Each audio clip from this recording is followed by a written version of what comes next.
Hi all, welcome to my YouTube channel. ಹೇಗಿದ್ದೀರಾ ಎಲ್ಲರೂ? I hope ಎಲ್ಲರೂ ಚೆನ್ನಾಗಿದ್ದೀರಾ ಅಂತ ನಾನು ತಿಳ್ಕೊತೀನಿ. ನಾನು ನಿಮ್ಮ ಸೌಂದರ್ಯ ಚೇತನ್. ಇವತ್ತಿನ ಬ್ಲಾಗು ತುಂಬ ಸ್ಪೆಷಲ್ ಆಗಿರುತ್ತೆ. ಹಾಗೆ ಇಲ್ಲಿ ನಾನು ಪಾಟ್ಗಳಿಗೆಲ್ಲ ಗಿಡಗಳನ್ನ ಹಾಕ್ತಾಯಿದ್ದೀನಿ. ಈ ಆಲೋವೆರಾ ಗಿಡ ಏನಿತ್ತು ಅದನ್ನು ನಾನು ಇಷ್ಟು ದಿನ ನೀರಲ್ಲಿ ಬೆಳೆಸ್ತಾ ಇದ್ದೆ. ಇದಾದಮೇಲೆ ಸ್ವಲ್ಪ ಗ್ರೋತ್ ಆಗಿದೆ ಅಂತ ಅನ್ನಿಸ್ತು. ಹಾಗಾಗಿ ನಾನಿವಾಗ ಪಾಟಿಗೆ ಹಾಕ್ತಾಯಿದ್ದೀನಿ. ಹಾಗೆ ಲೀವ್ಸ್ದು ಅಷ್ಟೇ ಬಳ್ಳಿ ಥರ ಬೆಳ್ಕೊಳ್ಳುತ್ತೆ ಗೊತ್ತಾ ಎಲೆ, ಅದು ಕೂಡ ನೀರಲ್ಲೇ ಇಟ್ಟಿದ್ದೆ. ಅದು ಫುಲ್ ಎಲ್ಲ ಏನು ಹೇಳ್ತಾರೆ ಕಟ್ ಮಾಡಿ ನೀರಲ್ಲಿ ಇಟ್ಟಿದ್ದೆ. ಸೊ ಅದೆಲ್ಲ ಬೇರು ಬಿಟ್ಕೊಳ್ಳುತ್ತಲ್ಲ, ಆ ರೀತಿಯಾಗಿತ್ತು. ಆ ಥರ ಆದಾಗ ನಾವು ಪಾಟ್ಗಳಿಗೆ ಹಾಕೊಳ್ಳೋದಕ್ಕೆ ಈಸಿ ಆಗುತ್ತೆ. ಏನಕ್ಕೆ ಅಂತಂದರೆ ಚೆನ್ನಾಗಿ ಗ್ರೋತ್ ಆಗುತ್ತೆ ಗಿಡಗಳೆಲ್ಲ. ಸೊ ಅದಕ್ಕೋಸ್ಕರ ಅಲ್ಲಿ ಪಾಟಿಗೆಲ್ಲ ಹಾಕಿದೆ. ಇದೆಲ್ಲ ಫಿನಿಶ್ ಆದಮೇಲೆ ಲುಕ್ ವೈಸ್ ಈ ರೀತಿ ಕಾಣಿಸ್ತಿದೆ ನಮ್ಮ ಪಾಟು. ತುಂಬ ಚೆನ್ನಾಗಿದೆ ಆ್ಯಕ್ಚುಲಿ. ಗ್ರೋತ್ ಎಲ್ಲ ಚೆನ್ನಾಗಿ ಆಗ್ತಿದೆ. ಇವಾಗ ಮಳೆಗಾಲ ಅಲ್ವಾ, ಹಂಗಾಗಿ ಇಲ್ಲಿ ಟೊಮೆಟೊ ಗಿಡ ನಾನು ಲಾಸ್ಟ್ ಟೈಮ್ ತೋರಿಸಿದಾಗ ಚಿಕ್ಕದಾಗಿತ್ತು, ಬಟ್ ಇವಾಗ ಸ್ವಲ್ಪ ದೊಡ್ಡದಾಗಿ ಬೆಳೆದಿದೆ. ಇದೆಲ್ಲ ಆದಮೇಲೆ ನನ್ನ ಮಗಳು ಸ್ಕೂಲ್ ಟೈಮ್ ಆಯಿತು ಅಂತ ಅಂದ್ಬಿಟ್ಟು ಟಿಫನ್ನಿಗೆ ರೆಡಿ ಮಾಡ್ತಾಯಿದ್ದೀನಿ. ರವೆ ರೊಟ್ಟಿ ಮಾಡಿದ್ದೆ. ಚಿಕ್ಕದಾಗಿ ಪುಟಾಣಿಗೆ ಹಾಕ್ಕೊಟ್ಟಿದ್ದೆ. ನಮಗೆಲ್ಲ ಸ್ವಲ್ಪ ದೊಡ್ಡದಾಗೆ ಹಾಕ್ಕೊಂಡಿದ್ವಿ, ಮಕ್ಕಳು ಅಲ್ವಾ. ಸೊ ಅವ್ರಿಗೆಲ್ಲ ಅವ್ರವ್ರು ಇಷ್ಟಪಡೋ ಥರ ಹಾಕ್ಕೊಟ್ರೆ ಇಷ್ಟಪಟ್ಟು ತಿಂತಾರೆ ಅವರು ಕೂಡ ಅಂತ ಅಂದ್ಬಿಟ್ಟು ಇದ್ರ ಕಾಂಬಿನೇಷನ್ ಒಂದು ಚಟ್ನಿ ಮಾಡಿದ್ದೆ. ಅವಳಿಗೆ ಚಟ್ನಿ ಬಿಟ್ಟು ಬೇರೆ ಇನ್ನೇನು ಕಾಂಬಿನೇಷನ್ ಇಷ್ಟಪಡೋದಿಲ್ಲ. ಅದಕ್ಕೋಸ್ಕರ ಅದನ್ನೇ ಮಾಡಿ ಬಾಕ್ಸಿಗೆ ಪ್ಯಾಕ್ ಮಾಡಿದೆ.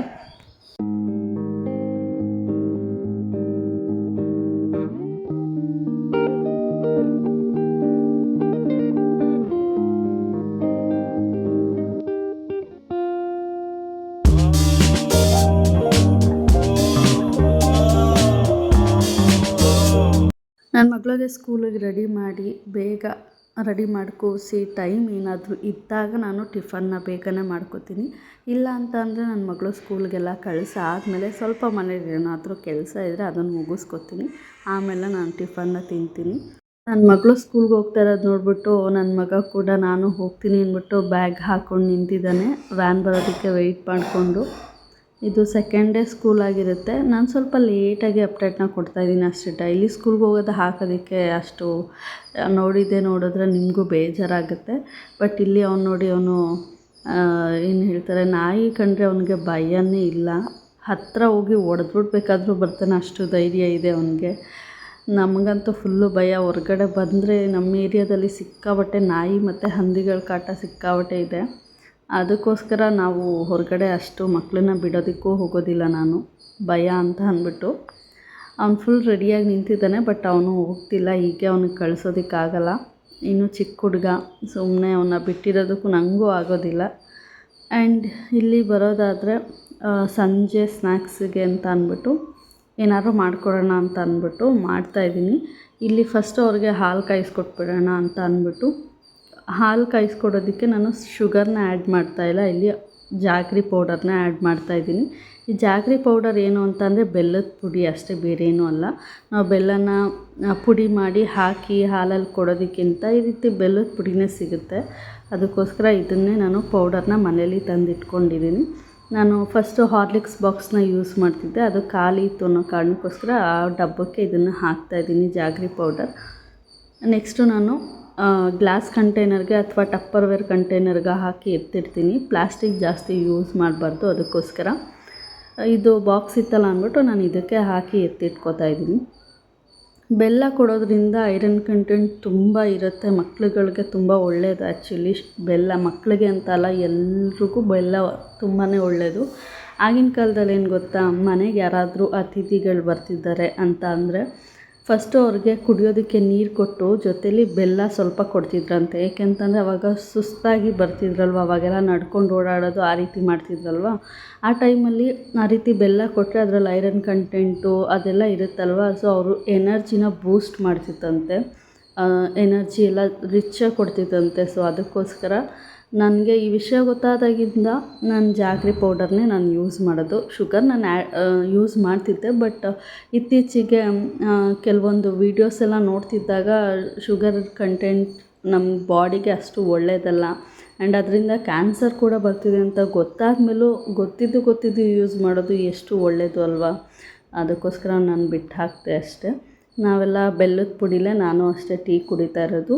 ಮಕ್ಳಿಗೂ ಬೆಲ್ಲದ ಪುಡಿಲೇ ಹಾಲನ್ನು ಕೊಡ್ತೀನಿ.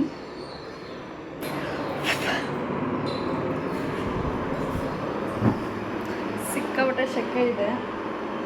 ಈ ಸೆಕೆಯಲ್ಲಿ ಟೀ ಕುಡಿತಾ ಇದ್ದೀನಿ. ಟೆನ್ಷನ್ಗೆ ಅಷ್ಟು ಟೆನ್ಷನ್ ಕೊಡ್ತಿದ್ದಾರೆ ಇಬ್ಬರು. ನನ್ನ ಮಗ ಅಂತೂ ಏನಾದರೂ ಮಾಡಿಕೊಡು ಅಂತ ಅಂದ್ಬಿಟ್ಟು ಹಠ ಮಾಡ್ತಿದ್ದ. ಫೈನಲಿ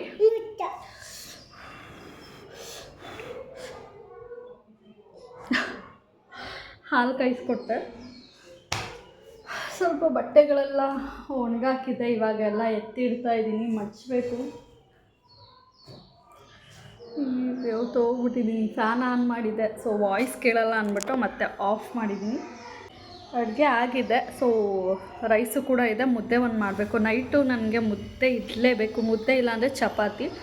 ರಸಮ್ ಏನಾದ್ರು ಮಾಡಿದಾಗ ಓಕೆ, ಮತ್ತು ಬೇರೆ ಏನಾದ್ರು ಐಟಮ್ ಮಾಡಿದಾಗ ಓಕೆ, ಬಟ್ ನನಗಂತೂ ಮುದ್ದೆ ಇರಲೇಬೇಕು. ಆ್ಯಕ್ಚುಲಿ ನಾವು ಮೊದಲಿಂದನೂ ಹಾಗೆ, ನಾವು ಅಮ್ಮನ ಮನೆಯಿಂದನೂ ಅಷ್ಟೇ, ಅಲ್ಲಿ ಮೊದಲಿಂದನೂ ಬೆಳೆದಿರೋದೇ ಹಾಗೆ. ನೈಟು ಡೈಲಿ ಮುದ್ದೆ ಇರಲೇಬೇಕು. ಅದು ಅಭ್ಯಾಸ ಆಗಿಬಿಟ್ಟಿದೆ. ಮದುವೆ ಆದಮೇಲೆ ನಾನು ಕೆಲ್ಸಕ್ಕೆ ಹೋಗಬೇಕಾದ್ರೆ ಸ್ವಲ್ಪ ಅದು ಅಭ್ಯಾಸ ತಪ್ಪೋಗ್ಬಿಟ್ಟಿತ್ತು. ಯಾಕೆಂತಂದರೆ ಕೆಲಸ ಟೆನ್ಷನ್ನು ಬಂದು ನಾವು ಅಡುಗೆ ಮಾಡ್ಕೊಂಡು ತಿನ್ನೋದೇ ಇರ್ತಿತ್ತು. ನೈಟ್ ಬೆಳಿಗ್ಗೆನೇ ಸಾಂಬಾರು ಮಾಡಿಟ್ಬಿಟ್ಟು ಹೋಗ್ತಿದ್ದೆ. ನೈಟು ಬಂದಾಗ ರೈಸು ಇದ್ದರೆ ಅದೇ ರೈಸ್ನೇ ತಿನ್ಕೋತಿದ್ದೆ. ಇಲ್ಲ ಅಂತ ಅಂದರೆ ರೈಸ್ ಮಾಡೋಕೆ ಇಟ್ಬಿಟ್ಟು ಬೇರೆ ಕೆಲಸ ಎಲ್ಲ ಮಾಡ್ಕೋತಿದ್ದೆ. ಆವಾಗ ನಾನು ರೈಸ್ ಮಾತ್ರ ಊಟ ಮಾಡ್ತಿದ್ದೆ ನಾನು, ಚೇತು. ಇವಾಗ ಮಕ್ಕಳಾದ್ಮೇಲೆ ಯಾವ ಕೆಲಸಕ್ಕೂ ಹೋಗ್ತಿಲ್ಲ, ಮನೇಲೇ ಇರ್ತೀನಲ್ವ. ಹಾಗಾಗಿ ನನಗಂತೂ ನೈಟ್ ಹೊತ್ತು ಮುದ್ದೆ ಇರಲೇಬೇಕು. ನೈಟು ಮುದ್ದೆ ಅಂತೂ ತಿಂತೀನಿ. ಯಾರಿಗೆಲ್ಲ ಮುದ್ದೆ ಇಷ್ಟ? ನಾನ್ ವೆಜ್ಜಿಗಂತೂ ಸಿಕ್ಕಾಪಟ್ಟೆ ಇಷ್ಟ ಫಸ್ಟ್ ಆಫ್ ಆಲ್. ಮತ್ತು ಉಪ್ಸಾರಿಗೆ ತುಂಬ ಇಷ್ಟ ಆಗುತ್ತೆ.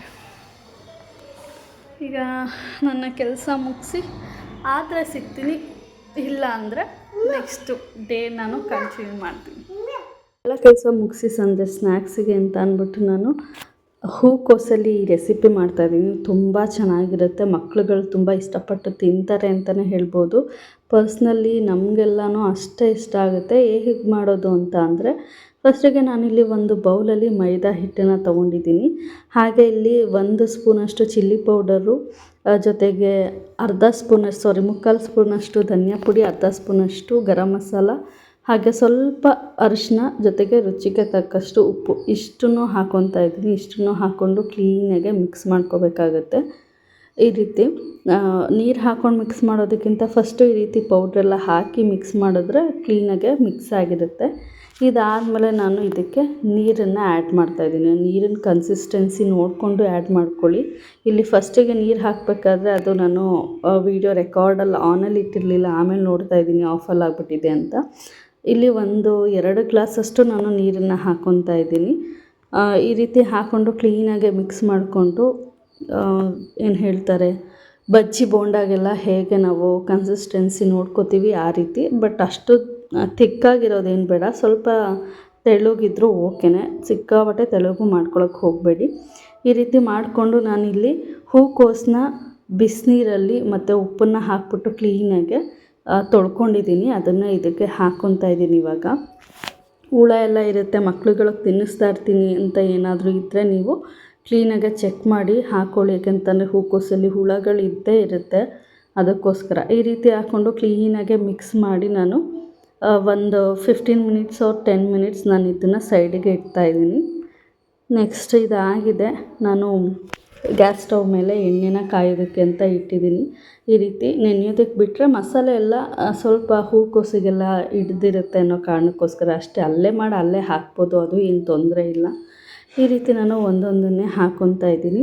ಜಾಸ್ತಿ ಹೈ ಫ್ಲೇಮಲ್ಲಿ ಇಟ್ಕೊಂಡು ಹಾಕೋದಕ್ಕೆ ಹೋಗಬೇಡಿ, ಒಳಗಡೆ ಎಲ್ಲ ಬೆಂದಿರೋದಿಲ್ಲ. ಸೊ ಲೋ ಫ್ಲೇಮಲ್ಲಿ ಇಟ್ಟು ಒಂದು 5 ಮಿನಿಟ್ಸ್ ಆದಮೇಲೆ ಹೈ ಫ್ಲೇಮ್ಗೆ ಇಟ್ಕೊಳ್ಳಿ, ಇಲ್ಲ 2 ಮಿನಿಟ್ಸ್ ಬಿಟ್ಕೊಂಡು ಹೈ ಫ್ಲೇಮ್ಗೆ ಇಟ್ಕೊಳ್ಳಿ. ನೀವು ಹೂಕೋಸು ಹೇಗೆ ಕಟ್ ಮಾಡಿರ್ತೀರೋ ಅದ್ರ ಮೇಲೆ ಡಿಪೆಂಡ್ ಆಗುತ್ತೆ. ನಾನಿಲ್ಲಿ ಒಂದು ಮೀಡಿಯಮ್ ಆಗಿ ನಾನು ಕಟ್ ಮಾಡಿ ಇಟ್ಕೊಂಡಿದ್ದೆ, ಹಾಗಾಗಿ ಬೇಗನೆ ಆಯಿತು.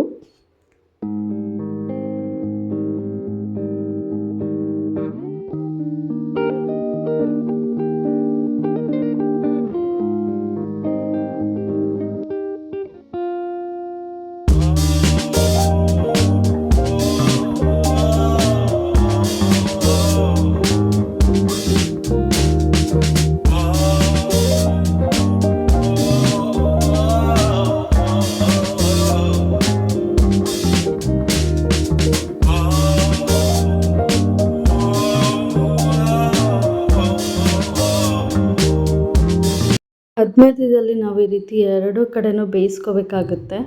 ಇವಾಗ ಇದು ರೆಡಿಯಾಗಿದೆ ರೆಸಿಪಿ. ಇವಾಗ ನಾನು ಅದನ್ನು ಪ್ಲೇಟಿಗೆ ಎತ್ತಿಟ್ಕೊತಾ ಇದ್ದೀನಿ. ಇದು ಎಣ್ಣೆ ಜಾಸ್ತಿ ನೀವೇನಾದರೂ ಹಾಗೆ ಎತ್ತಿಟ್ಕೊಂಡಿದ್ರೆ ಕೆಳಗಡೆ ಟಿಶ್ಯೂ ಹಾಕಿಟ್ಟು ಆಮೇಲೆ ಇದನ್ನು ಹಾಕ್ಕೊಂಡ್ರಾಗುತ್ತೆ. ಸೊ ನಾನು ಇದು ಹಾಗೆ ಹಾಕ್ಕೊತಾ ಇದ್ದೀನಿ. ತುಂಬ ಟೇಸ್ಟಿಯಾಗಿ ಬಂದಿತ್ತು, ಆ್ಯಕ್ಚುಲಿ ತುಂಬ ಚೆನ್ನಾಗಿತ್ತು. ಸ್ನ್ಯಾಕ್ಸು, ಸಂಜೆ ಸ್ನ್ಯಾಕ್ಸ್ ಟೈಮ್ಗೆ ಅಥವಾ ಟೀ ಟೈಮ್ಗೆ ಏನಾದರೂ ತಿನ್ನೋದಿದ್ದರೆ ತಿನ್ಬೋದು, ಚೆನ್ನಾಗಿರುತ್ತೆ. ಹಾಗೆ ಈ ರೀತಿ ರಸಮ್ಮು ಅಥವಾ ಏನಾದರೂ ರೆಸಿಪೀಸ್ ಮಾಡ್ಕೊಂಡು ತಿನ್ನಬೇಕು ಅಂತ ಅಂದಾಗ ಸೈಡ್ ಡಿಶ್ಗೆ ಅಂತ ಬಂದರೆ ಈ ರೀತಿ ಮಾಡ್ಕೊಂಡು ತಿನ್ಬೋದು.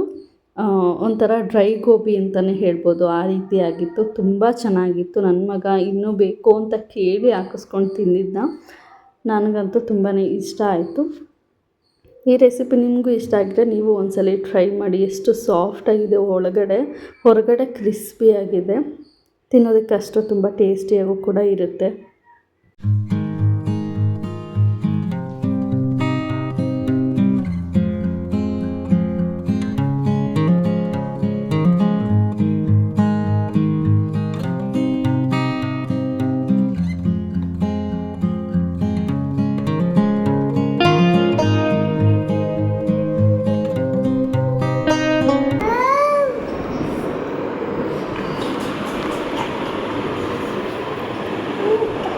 ಏನು ಸುಟ್ಟ ಉಫ್ ಅಂದ್ಬಿಡ್ತೀನಿ.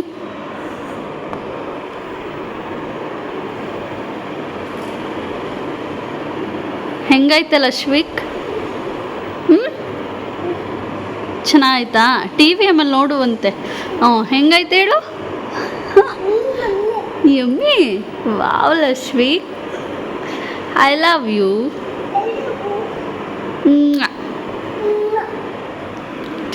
ಟಿ ವಿ ವಾಯ್ಸ್ ಮ್ಯೂಟ್ ಮಾಡಿದ್ದೀನಿ, ಕಾಪಿರೈಟ್ ಕ್ಲೈಮ್ ಬರುತ್ತೆ ಅಂತ. ಇವನ್ ಎಕ್ಸ್ಪ್ರೆಷನ್ ಏನಿರುತ್ತೆ ವಾಯ್ಸು ನಿಮಗೆ ಕೇಳಿಸೋಣ ಅಂದ್ಬಿಟ್ಟು ಮ್ಯೂಟ್ ಮಾಡಿರೋದು. ಓಕೆನಾ ರಶ್ವಿಕ್? ನನಗೆ ಬೇಡ, ನೀನೇ ತಿನ್ನು. ಲಶ್ವಿಕಿಗೆ ಜಾಸ್ತಿ ಹಾಕ್ಕೊಡೋದಕ್ಕೆ ಹೋಗಿಲ್ಲ, ಯಾಕೆಂತಂದರೆ ಮೈದಾದಲ್ಲಿ ಮಾಡಿದ್ದೀನಿ ಅಲ್ವಾ, ಸ್ವಲ್ಪ ಮಾತ್ರ ಹಾಕ್ಕೊಟ್ಟಿದ್ದೆ ಅಷ್ಟೇ. ನಾನು ತಿನ್ಬೇಕಾದ್ರೆ ಅಯ್ಯೋ ವೀಡಿಯೋ ಕ್ಯಾಪ್ಚರೇ ಮಾಡಿಲ್ವಲ್ಲಪ್ಪ ಅಂತ 2 ಪೀಸ್ ಇರುವಾಗ ವೀಡಿಯೋ ಕ್ಯಾಪ್ಚರ್ ಮಾಡ್ತಾಯಿದ್ದೀನಿ. ಅವನು ಫುಲ್ ಎಂಜಾಯ್ ಮಾಡಿಕೊಂಡು ತಿಂತಿದ್ದಾನೆ. ನಾನು ಏನು ಮಾಡಿಕೊಟ್ರು ಸ್ನ್ಯಾಕ್ಸ್ ರೆಸಿಪಿ ಅವ್ನು ಫುಲ್ ಎಂಜಾಯ್ ಮಾಡಿಕೊಂಡೇ ತಿಂತಾನೆ. ಇನ್ ಕೇಸ್ ಅವ್ನಿಗೆ ಇಷ್ಟ ಆಗಿಲ್ಲ ಅಂತ ಅಂದರೆ ಅಟ್ಲೀಸ್ಟ್ ನಾನು ಮಾಡಿದ್ದೀನಲ್ಲ ಅಂತನಾದರೂ ನನಗೋಸ್ಕರನಾದರೂ ನನ್ನ ಮಗ ತಿಂತಾನೆ. ನನಗದೇ ಖುಷಿ. ಆ್ಯಂಡ್ ತಿನ್ಬೇಕಾದ್ರೆ ಫಸ್ಟು ರಿವ್ಯೂ ಕೊಡೋದೆ ಅವನು, ಮಮ್ಮಿ ಯಮ್ಮಿ ಅಂದ್ಕೊಂಡು. ಅದು ಖುಷಿ ಆಗುತ್ತೆ ಆ್ಯಕ್ಚುಲಿ ನನಗೆ. ಸೊ ಇದೆಲ್ಲ ಮುಗೀತು. ಇದಾದಮೇಲೆ ಒಂದು ಫಂಕ್ಷನ್ ಇತ್ತು. ಸೊ ಆ ಫಂಕ್ಷನ್ಗೆ ನಾವು ಮೆಹಂದಿ ಎಲ್ಲ ಬಿಡಿಸ್ಬೇಕಾಗಿತ್ತು. ಅದಕ್ಕೋಸ್ಕರ ನನಗೆ ಗೊತ್ತಿರೋರನ್ನ ನಾನು ಮೆಹಂದಿಗೆ ಕರೆದಿದ್ದೆ. ಅದು ನನ್ನ ಫ್ರೆಂಡ್ ಮನೆ ಫಂಕ್ಷನ್ ಆಗಿರೋದ್ರಿಂದ ಏನು ಫಂಕ್ಷನ್ನು ಅಂತ ನಾನು ಹೇಳ್ತೀನಿ. ತಾನೇ ಇದು ನನ್ನ ಚಿಲ್ ತಾನೇ.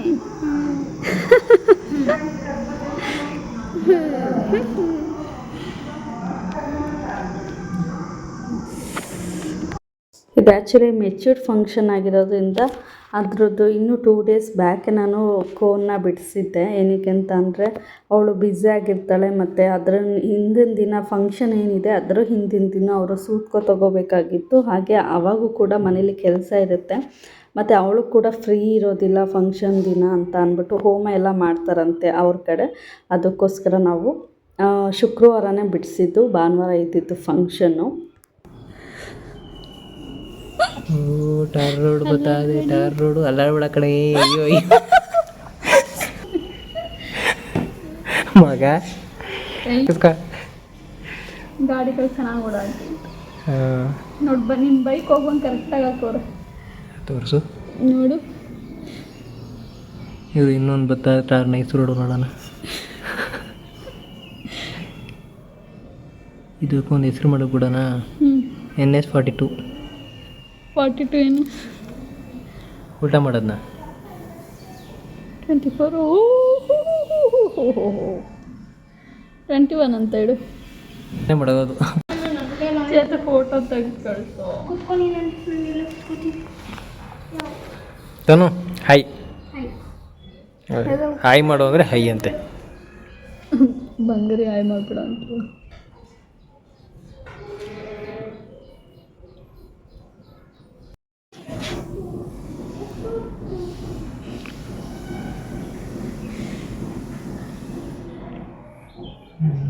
ಏನು ಗೊತ್ತಾ ಅದು ಬೆಳ್ಳಗಾಗ್ತಾ ಇರೋದು ಏನಪ್ಪ ನಾವು ಇಲ್ಲಿ ಕವರ್ ಮಾಡ್ತೀವಲ್ಲ ಹಿಂಗೆ ಜಾಲ್ರಿ.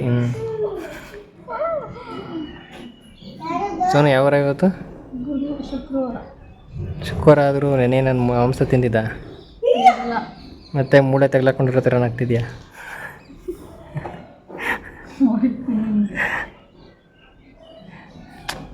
ಹಂಗ ಹೊಸದಾಗಿ ಯೂಟ್ಯೂಬ್ ಚಾನಲ್ ಮಾಡ್ತಿಲ್ಲ ತಾನು ಯಾಕೆ ನಾಚ್ಕೋತಿದ್ಯಾ ಮಾತಾಡೋ ಆರಾಮಾಗಿ? ಫ್ಲಾಶ್ ಲೈಟ್ ಬಿಡ್ತೈತಲ್ಲ ಅದಕ್ಕೆ ಕಣ್ಣಿಗೆ ಒಂಥರ ಕಾಣಿಸ್ತದೆ ಫೇಸ್ ಅಲ್ಲ. ಈ ಕಳ್ಳಿ ಚೆನ್ನಾಗಿ ಕಾಣ್ತಿದ್ದೆ ಬಿಡು. ನನ್ನ ಮಮ್ಮಿ ಸ್ಟಾರ್ ಪ್ಲೇಯರ್.